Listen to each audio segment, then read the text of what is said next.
자, 늘 유용한 정보를 전해주시는 우리 보험 전문가님, 오늘은 어떤 얘기 나눠볼까요? 네, 보험을 가입할 때는 순서가 있다는 말씀 저희가 방송에서 여러 번 설명을 드렸는데요. 그죠. 건강보험을 가입할 때는 암, 뇌혈관 질환, 그리고 심혈관 질환의 진단금이 무엇보다도 중요하고요. 실손 가입 후에 1순위로 이 진단금에 대한 준비가 필요하다는 안내해 드렸습니다. 맞아요. 여러 번 강조하셨던 내용이라서 아마 많은 분들이 기억을 하고 계실 겁니다. 실제로 병원 가서 썼을 때 나오는 그 실손 의료비 보험, 그 다음이 이제 크게 보장받는, 뭔가 큰 병에 걸렸을 때 진단받았을 때 보장받는 진단금. 요거 제대로 많이 준비하면 사실 좋죠. 좋은데 우리가 늘 하는 얘기가 그거잖아요. 돈이 많으면 뭐가 걱정입니까? 돈만 많으면 가입하죠. 매달 나가는 보험료가 부담되니까 가입을 못하는 거 아니겠습니까? 그렇습니다. 비용이 문제고요. 또 각 보험사마다 연령 대비 진단금의 한도도 정해놓기 때문에 사실상 내가 원한다고 무조건 또 진단금을 높게 가입할 수 있는 것도 아닙니다. 맞아요. 진단금을 충분히 준비하려고 하면 보험료는 더 비싸질 수밖에 없고요. 또 연령 때문에 많이도 가입 못 해준다고 하잖아요. 도대체 어쩌라는 건지 모르겠어요. 쉽지가 않아요. 그러고 보면은 참 보험 가입도 내 맘대로 안 된다 싶으시죠? 쉬운 일이 없습니다, 세상에. 그래서 오늘 암과 뇌혈관 질환, 심혈관 질환의 진단금처럼 크게 가져가시면서 보험료 면에서도 진단금보다는 좀 저렴한 비용으로 준비하실 수 있는 방법에 대해서 꿀팁을 좀 드리려고 합니다. 왜 저 얘기를 하시지? 그랬더니 다 이게 차곡차곡 쌓아서 요 얘기를 하시려고 그랬군요. 계획이 있었어요. 네, 나름 계획이 있었는데요. 기생충 영화. 네. 계획이 있었어요. 이 얘기 있었습니다. 보험의 특약 중에는 중증 질환 산정 특례 특약이 있습니다. 갑자기 퀴즈가 떠오르네. 뭐라고요? 중증 질환 산정 특례 특약입니다. 그렇군요. 산정 특례 특약. 이거 어떤 건지 설명을 좀 해주세요. 네, 산정 특례 제도란 진료비 부담이 높으면서 장기간 치료가 요구되는 중증 질환에 대해서 공단에서 본인 부담을 경감시켜 주는 제도를 말하는데요. 네. 한마디로 산정 특례는 환자의 치료비 부담을 덜어주기 위해 만들어진 제도입니다. 아무래도 큰 병은 치료비도 더 많이 들죠. 그래서 환자의 치료비 부담을 덜어주기 위한 제도다. 진짜 좋은 제도예요. 그러면 어떤 질병에서 산정특례 혜택이 주어지는지도 궁금한데요. 네, 일반적인 산정특례 대상자는 암, 뇌혈관, 그리고 심혈관 질환, 희귀 질환자, 중증 난치 질환, 중증 치매, 결핵, 그리고 중증 외상 등 각각 조건에 맞는 분들이 산정특례 대상이 되게 됩니다. 그러니까 말 그대로 오랫동안 치료받아야 되고 또 큰 비용이 들어가는 그런 질병들이 이 산정특례 제도 대상이네요. 그러니까 국가에서 제도로 지정하는 산정특례 대상자, 여기에 선정이 되는 건 방금 말씀하신 그런 질병들인 건데, 그럼 보험에서 우리가 산정특례 특약이라는 거를 따로 가입을 했을 때 산정특례 대상자가 되면 어떤 보장을 받을 수 있다는 거잖아요. 그렇죠. 네. 산정특례를 받으면 진단금이 지급되는 특약이 있는데요. 암과 뇌혈관 질환, 심혈관 질환으로 진단을 받았을 때 대부분 진단금이 최초 1회만 지급되는 일회성으로 지급되는 데 반해서 이 중증 질환 산정특례 진단비는 연간 1회씩 보장을 받을 수 있는 장점이 있기 때문에 진단금으로 대체적인 활용을 하셔도 큰 도움이 되십니다. 그러면요, 암이나 뇌혈관 질환, 심혈관 질환 이 진단금처럼 이런 질병들을 산정특례를 받는다. 그러면 보험 특약에서 진단금을 주는데 이게 매년 진단금을 준다는 거잖아요. 맞습니다. 대부분 질환별로 30일에서 최대 5년까지 산정특례 혜택 기간을 두고 있는데요. 산정특례 진단금 중 암은 최초 1회 한정이지만 뇌혈관 질환과 심혈관 질환 등 매년 진단금을 받을 수 있는 특약들이 있기 때문에 매년 산정특례자로 인정이 되면 진단금을 받으실 수 있는 거죠. 암은 1회지만 그렇습니다. 뇌혈관 질환, 심혈관 질환 이런 것들은 매년 받을 수 있다. 근데 중증 질환자라고 해서 뇌출혈, 급성 심근경색, 우리가 봤던 CI범 이런 것처럼 중증이라고 해서 굉장히 심각한 거에만 주는 거 아닐까 했는데 뇌혈관 질환, 심혈관 질환 이렇게 말씀하시는 거 보니까 뇌와 심장 질환의 가장 폭넓은 질환들이거든요. 그러면 네. 이게 다 산정특례 대상인 거예요? 네, 이 산정특례는 보험사에서 정한 특정한 룰이 있는 게 아니고요. 국가에서 정해지고 있는 그 산정특례에 선정됐을 때 진단금을 받는 제도인데요. 우선 암 같은 경우는 진단을 받으면 무조건 산정특례가 대상이 되는 거고요. 그리고 뇌혈관 질환 같은 경우는 뇌졸중은 수술 없이도 특례자가 대상이 되기도 하고 그 밖에 뇌혈관 질환에 대해서는 아마 수술을 동반해야지만 산정특례 대상자가 되는 걸로 알고 있고요. 네. 심혈관 질환 같은 경우는 또 수술 없이도 진단이 가능한 경우가 상당히 많기 때문에 폭넓게 활용을 하실 수 있겠다 이렇게 보시면 될 것 같습니다. 그러면 이렇게 보장 범위가 넓다면 비싸지 않을까 싶어요. 이 특약 하나에 되게 비싸면 저는 못해요. 아직까지는 비싸지 않습니다. 그래요? 네, 21년 말부터 보험사들이 중증질환 산정특례 특약을 판매하기 시작했는데요. 본격적인 판매는 작년부터 이루어져서 아직은 판매 초기 단계라고 할 수 있습니다. 그러다 보니까 이 특약에 대해서 가입한 사람도 적고 보장을 받은 사람도 적은 형태라서 위험에 대한 요율이 아직까지는 높지 않아서요. 손해율. 그렇죠. 그래서 당연히 보험료도 저렴한 상태로 판매가 되고 있는데요. 아직까지는 대부분 갱신형 특약으로 판매가 되고 있지만 현재 비갱신형으로 판매를 시작한 회사들도 있기 때문에 적절하게 상담을 받아보시는 게 좋겠습니다. 그럼 우리가 암 진단금 막 네. 5천만 원, 1억 네. 뭐 이렇게도 넣고 맞습니다. 뭐 뇌혈관 질환, 심혈관 질환 뭐 2천만 원, 3천만 원 뭐 이렇게 넣잖아요. 네네. 그럼 이것도 진단금 그만큼씩 넣는 거예요? 그렇게 넣으실 수가 있겠고요. 회사별로 한도를 정해놓고 있습니다. 그래서 지난번에 암 진단을 말씀드렸을 때처럼 네. 연령대라든지 직업이라든지 이런 거에 관련해 가지고 한도대로 2천만 원, 3천만 원 이런 식으로 넣으실 수가 있는 거고 만약에 좀 더 넣으시고 싶으시다 그러면 회사를 좀 구분해서 2가지 회사, 3개 회사 이렇게 넣으시면 충분한 진단금으로 넣으실 수가 있는 거죠. 여러 군데에 또 가입을 네. 하면은 네네. 충분한 진단금을 받을 수도 있다. 자, 아직은 우리에게 조금은 생소하게 느껴질 수 있는 중증 질환 산정 특례 특약에 대한 내용 봉 전문가님께 들어봤습니다. 자, 그러면 갈팡질팡 선택의 순간을 돕는 방법을 알려드리는 시간. 오늘도 본격적으로 봉 전문가님을 만나 봉자바스로 바뀌신 고민 시원하게 해결하신 청취자분의 이야기 들어보겠습니다. 여러분도 믿을 만한 전문가가 필요하다 하신다면 샵 0999 단문 50원, 장문 100원의 정보 이용료가 부과되는 문자창으로 함께해 주시기 바랍니다. 나도 한번 해볼까 여보? 아니 생각해보면 엄마가 그때 보험금 한 푼도 못 받으신 거는 잘못 가입해서 그런 거지 제대로만 가입했어봐 얼마나 도움이 됐겠어. 우리 현아도 아직 초등학생인데 우리 아프거나 병 걸려봐봐. 앞으로 현아 살 날도 생각해야지. 응? 안 그래 여보? 당신 자? 여보 일어나봐.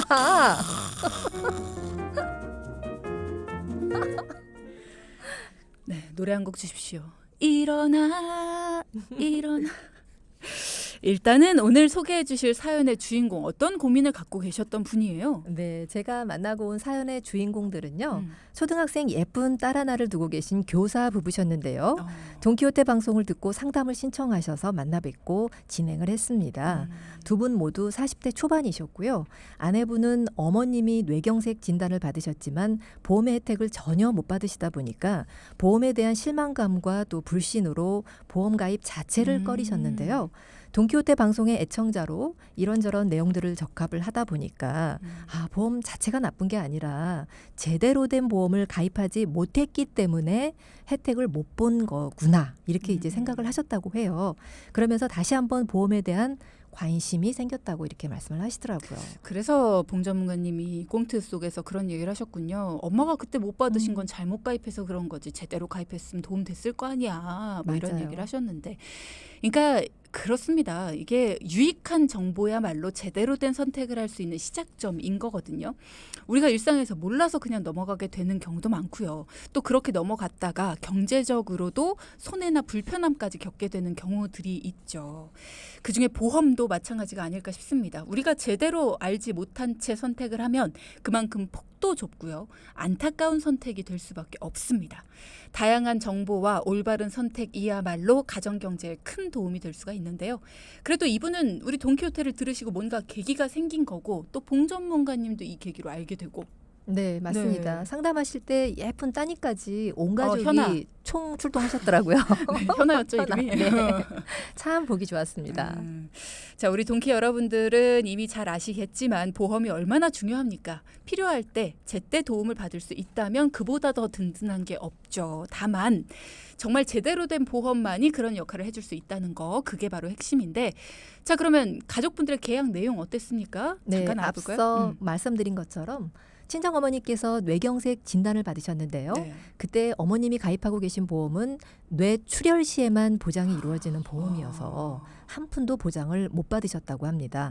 다행히 수술 없이 입원 치료만으로 치료가 끝난 상태였고, 그래서 보험적인 혜택은 또 거의 없다 보니까 이후에도 가족들이 보험 가입을 꺼려왔던 겁니다.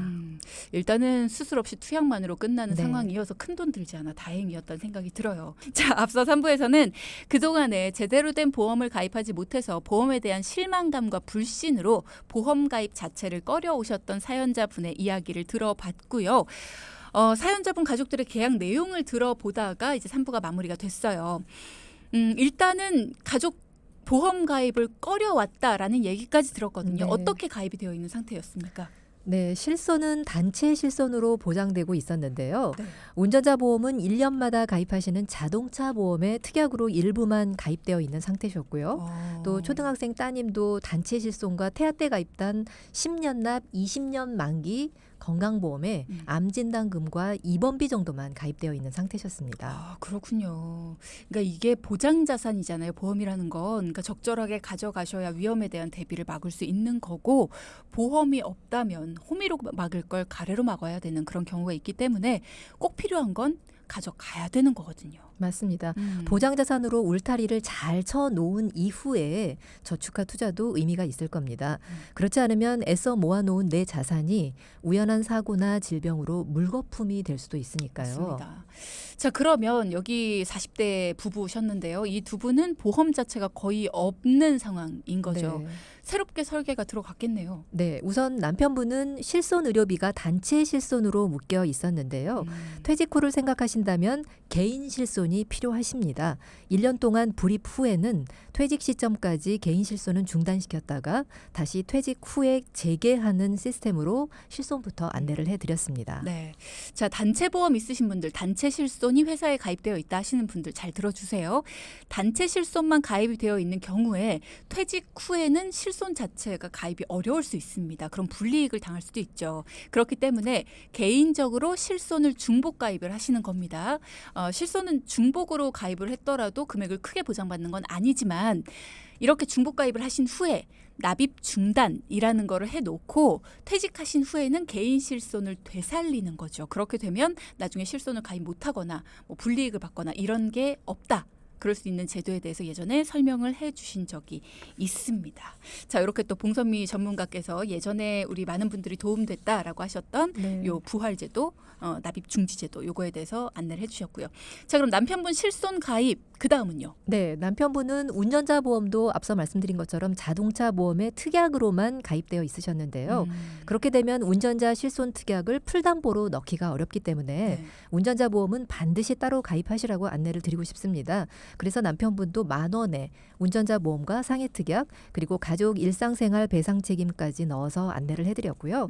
역시 10,000원에 화재 보험도 설계를 해드렸습니다. 근데 간혹 TV 보다 보면 화재 보험이랑 운전자 보험을 같이 이렇게 묶어서 판매하는 상품들이 꽤 많이 나오거든요. 네. 이런 거 괜찮나요? 네, 물론 가능은 합니다. 하지만 급배수 시설이나 화재 관련된 담보들을 풀세팅하려면 운전자 보험과 화재 보험을 따로 가입을 하셨을 때 유리한 부분이 많고요. 화재 보험의 경우는 10,000원의 보험료 중에서 절반인 5,000원은 나중에 환급도 가능하기 때문에 커피 한 잔 값으로 화재 보험 가입이 가능하니까요. 동키 여러분들도 우리 집 화재 보험 꼭 한번 챙겨보시는 게 좋겠습니다. 그렇군요. 자, 그럼 남편분의 건강보험은 어떻게 정리를 해주셨습니까? 네, 우선 장모님은 그 뇌경색증의 보장을 받으시려면 사실은 뇌혈관 질환으로 가입이 돼 있으셨다라고 한다면 전체 다 가입이 그 보장이 가능하셨던 거였거든요. 그렇죠. 그래서 남편분은 큰 범위의 뇌혈관 질환과 심혈관 질환, 암진단금 그리고 앞서 설명해드렸던 중증 질환 산정 특례까지 넣은 종합보험으로 설계를 해드렸고요. 표적 항암 치료와 간호간병 서비스 특약까지 넣고 16만 원에 20년 납 100세 만기로 안내를 해드렸습니다. 운전자 보험과 화재 보험 각각 10,000원씩. 그래서 종합보험 16만 원. 뭐 이렇게 해서 남편분 20만 원. 네, 맞습니다. 네. 실손까지 포함해서요. 네, 이렇게 해결이 된 거네요. 좋고요. 오늘 사연자분은 걱정이 없으시겠습니다. 이렇게 똑소리 나는 설계를 해주셨으니까 네. 앞으로 뭔가 큰일이 닥쳤을 때 불안하기보다는, 그리고 어디가 안 좋을 때 병원 갔다 괜히 또 뭔가 진단받으면 어떻게 하면서 병원을 꺼리는 분들도 있거든요. 그러지 않고 뭔가 아프면 병원부터 이렇게 되는 거죠. 네. 자, 이번엔 아내분 살펴볼까요? 네, 아내분도 개인 실손보험과 운전자 보험을 설계를 해드렸고요. 네. 암, 뇌혈관 질환, 심혈관 질환의 진단금, 그중에서도 가족력이 있는 뇌혈관 질환은 진단금에 산정특례 진단금까지 더해서 충분한 설계를 해드렸습니다. 특히 수술 보장에 대한 내용도 수술 시마다 매번 지급되는 내용으로 관열 수술과 비관열 수술 모두 해당이 되도록 꼼꼼하게 안내를 해드렸습니다. 이게 뭐예요? 관열 수술, 비관열 수술? 네, 관이 볼관자거든요. 관열 수술은 개복을 한다든지 개흉을 한다든지 보면서 수술하는 거를 얘기를 하고요. 비관열은 보지 않고 하는 수술, 관을 삽입하다든지 해서 간단하게 하는 수술을 말합니다. 그러니까 비관혈 수술도 해당이 되도록이라는 게 그렇습니다. 폭넓게 네. 수술비 보장도 네네. 해드렸다, 이런 얘기네요. 자, 그럼 아내분의 보험료도 얼마 정도로 조정이 되는지 궁금하네요. 네, 12만 원 정도의 설계를 해드렸고요. 오. 간병인 보험도 2만 5천 원에 가능하기 때문에 함께 안내를 해드렸습니다. 요즘에 간병인 보험 관심 있어 하시는 분들도 굉장히 많으신데 너무 관심들이 많으시죠. 25,000원이면 굉장히 싸네요. 굉장히 저렴하고요. 또 간병인 보험 같은 경우는 10월 1일자로 이슈되는 부분들이 또 있습니다. 간호간병 통합 서비스를 지금은 하루에 30만 원 정도까지 지급을 받으실 수가 있는데요. 다음 달부터는 최대 10만 원 정도로 상당히 많이 축소가 될 것으로 예상이 되기 때문에 이달에 한번 설계를 받아보시고 안내를 받아보시는 게 또 좋은 꿀팁이 될 수도 있겠습니다. 간호간병 서비스라는 게 뭐예요? 간호간병 서비스는 이제 내 간병인을 따로 두지 않더라도 병원 자체의 간호사분들이 간병인 역할을 대신 해주는 그 병원을 얘기를 하는 거거든요. 거기에서 간호간병 서비스 특약을 받는다라고 하면 하루에 입원비 개념으로 30만 원 넘게 받으실 수가 있는 조건으로 현재는 가입이 가능하신 거고요. 경쟁이 사실은 보험사마다 많이 붙다 보니까 간호간병 서비스 특약이 3만 원부터 30만 원까지 늘어난 거거든요, 현재.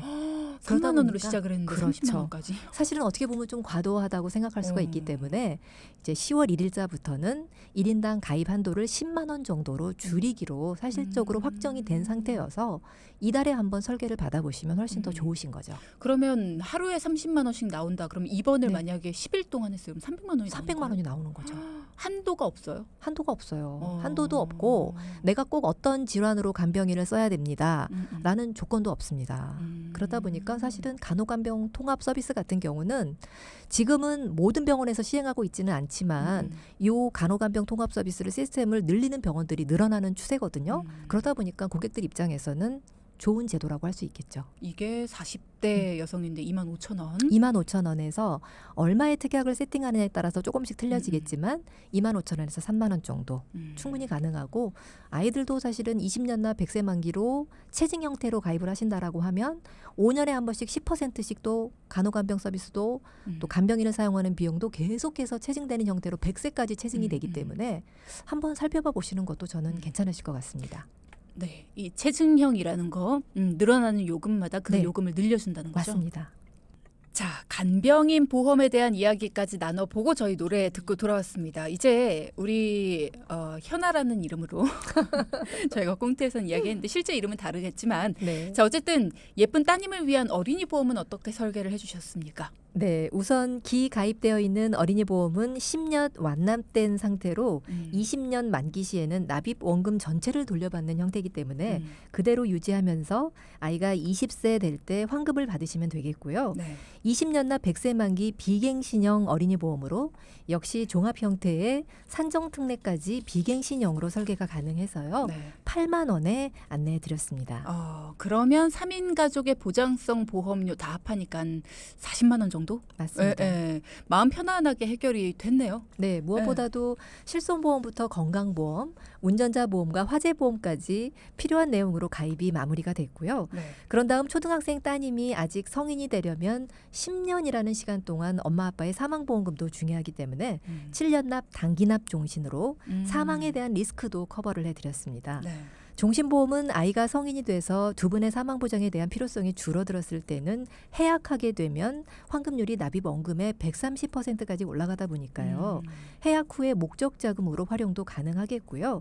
그대로 유지하셨을 때도 차후 상속세의 재원으로 다양하게 쓰일 수가 있기 때문에 부부의 종신 설계도 함께 안내해 드렸습니다. 네, 최근에 굉장히 크게 이슈가 됐던 종신보험이죠. 단기납 맞습니다. 종신이라고 네네. 해서 네. 이게 그러니까는 환급률이 납입 원금보다 더 많이 올라가는. 그렇죠. 하지만 이런 것들은 주의를 해야 될 게 보장성 보험이기 때문에 그 보장을 받는 그 기간 동안, 그러니까 이 7년 납이라고 하면 납입을 하는 그 기간 동안에 만약에 해지를 한다. 그러면 거의 원금의 반도 안 되는. 그렇죠. 네, 정말 네. 내가 낸 금액의 거의 한 20%? 네, 맞습니다. 네, 그 정도도 네네. 받기가 힘든 네. 그런 거다라는 거 꼭 알아두시고, 내가 이 정도 금액은 확실하게 7년이면 낼 수 있다. 뭐 10년 동안 낼 수 있다. 이렇게 장담하는 그런 금액으로 가입을 하셔야 된다는 것도 꼭 명심을 해 두셔야겠어요. 아, 이게 납입원금의 130? 막 이렇게 생각하시면서 쉽게 이렇게 예금처럼 생각을 하셔서는 안 된다는 거 꼭 명심해 두십시오. 네. 자, 그러면 두 분이 무척 든든해 하셨을 것 같습니다. 무엇보다도 힘들 때 보장을 받아야 되는 보험이기도 하고, 또 아이가 아직 어리다 보니까 사망에 대한 리스크 커버도 됐죠. 네. 상속세 재원 마련, 또 이렇게 다양하게 활용 가능한 종신보험이 또 때마침 있다 보니까 이런 걸 또 추천을 해주신 거잖아요. 그렇습니다. 음.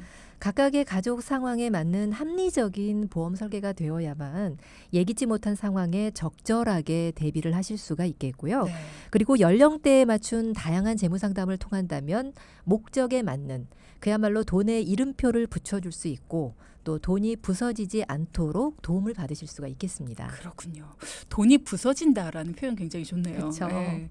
무슨 일이 닥칠지 모르는 불안한 미래에 대해서 누군가와 함께 상의하고 미리 대비할 수 있다라는 점이 참 든든하고 소중합니다. 자, 질문 있으신 분이 있으셔서요, 계셔서요. 이분의 질문 한번 해결해 드려 보겠습니다. 파킨슨 병도 산정특례 대상이 될까요? 초기에서 중기 사이시고 연령대가 조금 젊습니다. 50대 후반 정도인데 이 산정특례 대상이 연령대와도 상관이 있는지가 궁금합니다. 라고 최윤선님 질문 주셨어요. 산정특례는 제가 알고 있기로 담당 의사 선생님으로부터 그 산정특례에 관련한 신청서에 사인을 받아야 되거든요. 그래서 이제 지금 현재 처해 있는 상황하고 그 담당 이하고 한번 상담을 해보시는 게 가장 정확하지 않으실까 싶어요. 그렇군요. 그렇죠. 네. 일단은 산정특례 상담자, 담당자와 네. 좀 통화를 해보시고 네네. 가능한지 이 네. 부분을 얘기 들어보시는 그리고 게 필요할 것 같다. 반드시 산정특례는 신청을 해야지만 또 받으실 수가 있습니다. 아. 신청 없이 그냥 자동으로 되는 게 아니기 때문에 그래요? 담당의와 상담하시고 음. 신청을 하시라고 꼭 그렇게 설명을 드리고 싶습니다. 네. 3577님 고민 하나만 더 들어볼게요. 산정특례 특약을 가입하게 되면 진단비 보험을 미리 들고 있다면 이중으로 진단비를 받게 되는 건가요? 아, 그럼요. 중복 보장 되시는 거고요. 네. 아까 말씀드렸듯이 진단금은 1회 한 번 나가는 거지만 산정특례는 연애 1회씩 산정특례 대상자가 된다라고 하면 계속해서 지급을 받으실 수가 있기 때문에 저희들은 또 다른 진단금의 일환이다 이렇게 말씀을 드리고 있습니다. 그렇군요. 네. 자, 여러분의 고민 이렇게 해결해봤습니다. 자, 오늘의 포인트 짚어보겠습니다. 첫째, 중증질환 산정특례 특약을 이용하면 진단금 보험에 큰 도움을 받으실 수가 있겠습니다. 네. 둘째, 본인의 상황에 맞는 내용으로 보장성 보험의 맞춤 설계가 가능합니다. 자, 내일 예고 부탁드릴게요. 내일은 막막한 재무 고민을 말끔하게 해결해드리는 재무 고민 상담소입니다. 많이 기대해 주세요. 네, 고맙습니다. 자, 봉 전문가님 오늘도 수고하셨습니다. 감사합니다. 자, 방송 중에 상담해드리는 내용은요, 청취자 여러분의 올바른 투자 판단을 위해 참고로 드리는 말씀입니다. 금융상품 가입이나 해지 같은 판단은요, 스스로의 책임으로 결정하셔야 한다는 점 꼭 기억하시기 바랍니다.